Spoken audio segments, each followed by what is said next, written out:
अजित पवार यांच्या अकाली निधनानंतर राष्ट्रवादीतील बहुबंदकी आता हळूहळू बाहेर येताना दिसते। पक्षातील नेत्यांची घुसमट आणि तुंबलेला असंतोष कधी बंडखोरीच्या रूपात बाहेर येईल हे कोणालाही सांगता येणार नाही।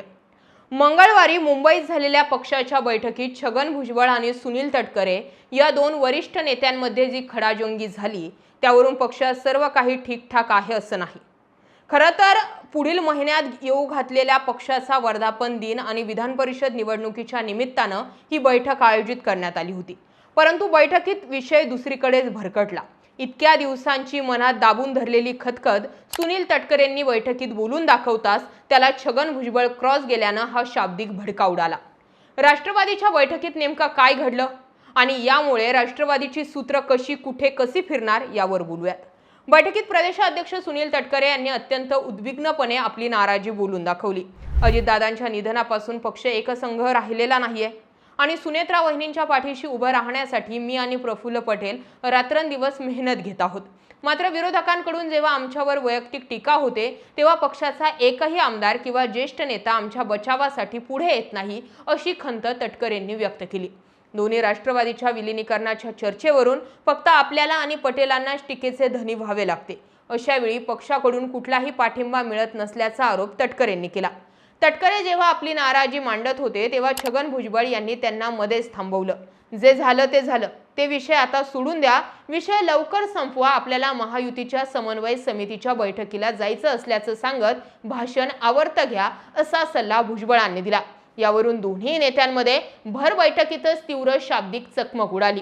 बैठकीनंतर भुजबळांनी महायुतीच्या समन्वय समितीच्या फोनमुळे मी त्यांना फक्त मुद्द्याचं पटकन बोलण्यास सांगितलं, वाद झाला नाही अशी सारवासारव केली असली तरी भुजबळांचा चेहरा त्यामागील सत्य लपवू शकला नाही।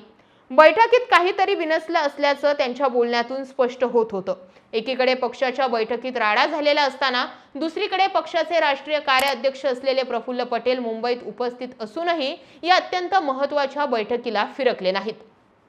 निवडणूक आयोगाला सादर केलेल्या राष्ट्रीय कार्यकारिणीच्या यादीतून तटकरे आणि पटेल यांची नावे गायब असल्याच्या संभ्रमाच्या पार्श्वभूमीवर पटेलांची ही अनुपस्थिती पक्षातील मोठ्या पडद्यामागील घडामोडींकडे इशारा करत होती।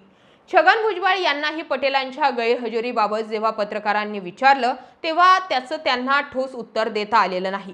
काही कारणं असतील म्हणून ते आले नाही असं थातूरमातूर उत्तर देत भुजबळांनी वेळ मारून नेली। दरम्यान बैठकीत सुनील तटकरे बोलण्यासाठी उभे राहण्यापूर्वीच पार्थ पवार यांनी तडकाफडकी बैठकीतून काढता पाय घेतल्याची चर्चा रंगली होती। त्यामुळे यातून अनेक राजकीय अर्थ निघताना दिसतायत। पक्षाच्या कार्यकारिणीत पवार कुटुंबियांचं वाढतं वर्चस्व पटेल आणि तटकरे यांना आधीच खटकत असताना आता पार्थ पवारांनी देखील आपल्या कृतीतून या वादाला अजूनच हवा दिल्याचं बोललं जातंय। अजित पवारांच्या निधनानंतर पक्षात नेतृत्वाचा अभाव निर्माण झालाय, त्यामुळे पक्षात दिवसेंदिवस धुसफूस वाढताना दिसते। सुनेत्रा पवार यांनी पक्षाची सूत्रे हाती घेतल्यानंतर पक्ष संघटनेवर पकड मजबूत करताना ज्येष्ठ नेत्यांना डावलल्याची भावना दुसऱ्या फळीत निर्माण झाली आहे। त्यातच पार्थ पवार यांचा वाढता हस्तक्षेप अनेकांच्या डोळ्यात भरत आहे। अजितदादांइतकी पकड नवीन नेतृत्वाकडे नसल्यानं आमदारांमध्ये भविष्याबाबत असुरक्षिततेची भावना आहे। अजित पवार गटाचे 22 आमदार शरद पवार यांच्या संपर्कात असल्याच्या चर्चांमुळे अंतर्गत अस्वस्थता शिगेला पोहोचली।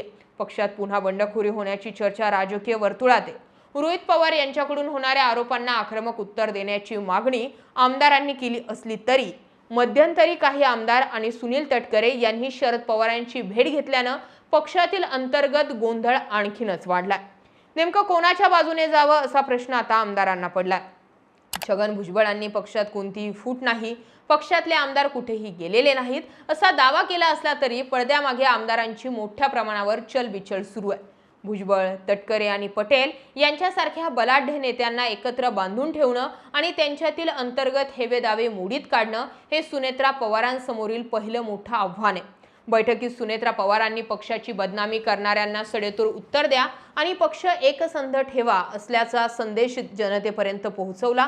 अशा कडक सूचना दिलेल्या आहेत। मात्र विधान परिषद निवडणुका आणि आगामी राजकीय समीकरणांमध्ये आमदारांना शरद पवार गटात जाण्यापासून रोखणं ही सुद्धा सुनेत्रा पवारांसाठी अग्निपरीक्षा ठरणार आहे।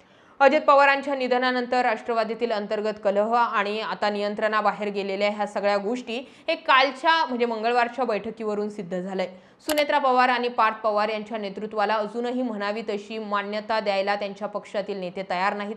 दुसरीकडे अजित पवारांच्या निधनानंतर राष्ट्रवादीकडून काढून घेण्यात आलेलं अर्थ खातंही त्यांना भाजपनं पुन्हा दिलेलं नाही.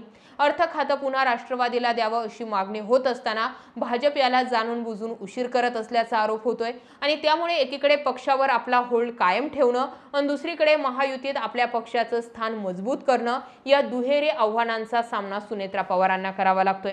अजित पवारांकडे ताकदीचं जे अर्थ खातं होतं त्या खात्याच्या बेसवरती अजित पवारांकडे आमदार चालून यायचे. मात्र ते अर्थ खातंही आता नसल्या कारणानं अजित पवारांच्या आमदारांना एकतर शिंदे गट आणि दुसरं भाजप यांचेच पाय धरण्याची वेळ येते. मग जर नेतृत्व आपल्याला ताकदच देत नसेल आणि देणार नसेल आणि ज्या अर्थ खात्याच्या जीवावर अजित पवारांचे आमदार हे उडी मारत होते ती उडी मारण्या इतका आवाकाही जर पक्षाकडे नसेल तर हा पक्ष फुटीच्या उंबरठ्यावर आहे. या सगळ्या घडामोडींकडे तुम्ही कसं पाहता जरूर व्यक्त व्हा. जय महाराष्ट्र.